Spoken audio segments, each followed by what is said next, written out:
রাজধানীর বাজারে মাছ, মাংস, ডিম সহ সব ধরনের আমিষের দাম চড়া। একই সঙ্গে দর বেড়েছে সবজিরও। বাড়তি পেঁয়াজ, আদা আর রসুনের দামও। ভরা মৌসুমেও সপ্তাহের ব্যবধানে 4 থেকে 500 টাকা বেড়েছে ইলিশের দাম। এমন অবস্থায় খাদ্য তালিকার পরিবর্তন আনতে হচ্ছে সাধারণ মানুষের। রঞ্জিবুল মিজানের রিপোর্ট। রাজধানীর বাজারগুলোতে মাছ, মাংস, সবজি সহ সব ধরনের পণ্যের দামই ঊর্ধ্বমুখী। কারওয়ান বাজারে সপ্তাহের ব্যবধানে 30 টাকা বেড়ে সোনালী মুরগির কেজি উঠেছে 400 টাকায়, আর 200 টাকার ব্রয়লার বিক্রি হচ্ছে 220 থেকে 230 টাকা দরে। প্রতি ডজন ডিমের দাম বেড়েছে 20 টাকা, আর আগের উচ্চমূল্য স্থিতিশীল গরু ও খাসির মাংস। কারণ বাচ্চার দাম বেশি, অনেক খামারি পোষায় দিচ্ছে না, বন্ধ করে দিতে হবে। মালেরও সংকট আছে, উৎপাদনটা একটু কম, মানুষের খামার আলাদা লাভ পোষাইতে পারতেছে না। খাদ্যের দাম বেশি, ওষুধের দাম বেশি, বাচ্চার দাম বেশি। এক সপ্তাহের ভিতরে ডজনে 20 টাকা বাড়ছে, তাও মালে খুব চাহিদা। ভরা মৌসুমে 1 কেজি আকারের এক একটি ইলিশের দাম হাঁকানো হচ্ছে 2200 থেকে 2500 টাকা পর্যন্ত। 1 কেজির নিচেরগুলোর দর 1500 থেকে 1600 টাকা। সব ধরনের চাষের মাছেরও দর বেড়েছে 20 থেকে 30 টাকা পর্যন্ত। ইলিশ মাছ অনেক দাম বেশি, সবাই খাইতে পারে না। 1 কেজি মাছ গত সপ্তাহে ছিল 2000 টাকা, সস্তা ছিল যে সময় অভিযান শুরু ছিল। অনেক সপ্তাহে 2500 টাকা কেজি।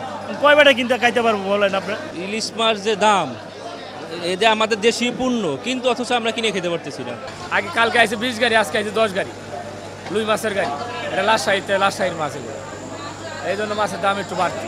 এখন আমরা যদি একটা মাছ যদি নেই, দেখি যে এটা 2 পিস করা যায় কি না, এইভাবে খাই। সবজির দামও সেই নাগালের বাইরে।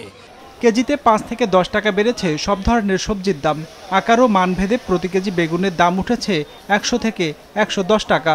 বরবটি আর সজনের দাম 90 থেকে 100 টাকার মধ্যে। পেঁপেও আছে সেই তালিকায়। ঝিঙ্গে, ধন্দুল কিংবা চিচিঙ্গার কেজি 70 থেকে 80 টাকা। 50 থেকে 60 টাকার নিচে নেই পটল ও ঢেঁড়স। তবে 1 কেজি আলু কিনতে গুনতে হচ্ছে 55 থেকে 60 টাকা। প্রতিটা জিনিসের দাম বেশি, কেন জিনিসে 5 টাকা বেশি, কেন জিনিস 10 টাকা বেশি, কেন জিনিস 20 টাকা বেশি হয়েছে। এরকম বেগুনের দাম বেশি, সবচেয়ে বেশি বাড়ছে। ওই গরমের কারণে মানুষের ফসল অনেক নষ্ট হয়ে গেছে। এরপরে যা কিছু ছিল, ওই শীতবড়ি কিছু শাকসবজি অনেক নষ্ট হয়ে গেছে। আমার কাছে তো খুব হাই মনে হয়, অত্যধিক। প্রত্যেকটা জিনিস রোজার থেকেও এখন বেশি সব কিছু। আপনি 70, 80, 60 এর নিচে কোনো কিছু নাই। ওয়ালটন ফ্রিজ কিনে অনেকের মতো আপনিও হয়ে যেতে পারেন মিলেনিয়াল। সেরা পণ্যের সেরা অফার। 16 বছর ব্যবসার বয়সে কোনোদিন দেখি নাই যে বৈশাখ মাসে আলুর কেজি 50 টাকা। কারণ কি আমাদের দেশে কি আলু হয় নাই? কি কারণে 50 টাকা? এই কারণ আছে একটা, আমাদের দেশে কোনো গার্জিয়ান নাই। মশলা জাতীয় পণ্য পেঁয়াজ, আদা, রসুনেও দর বেড়েছে 10 থেকে 40 টাকা পর্যন্ত। ভারত থেকে পেঁয়াজ আমদানির সুযোগ থাকলেও দাম বেশি হওয়ায় বাজারে দেখা মেলেনি পণ্যটির। অনেক কুরবানি, পেঁয়াজ, রসুন, আদা সব বেড়ে গেছে। কেজিতে 50 টাকা বাড়ছে। আগে 500 টাকা বাজারে গেলে বাদশা মনে হইতো, আর এখন 2000 টাকা বাজারে গেলে ভিখারি মনে হয়, অসহায় মনে হয়। এরপর দাম কয় লইলে লন, না লইলে যান, সরেন। আমার টাকাতে আমি জিনিস কিনবো, কথা বলতে পারবো না। যারা এগুলোর দায়িত্বে আছে, মন্ত্রী, এমপি, মিনিস্টার যারা আছে, তারা আসলে সঠিকভাবে যদি আরেকটু সচেতনতার সাথে সহযোগিতা করে, তাহলে নিশ্চয়ই বাজারটা আরেকটু কন্ট্রোল করা সম্ভব।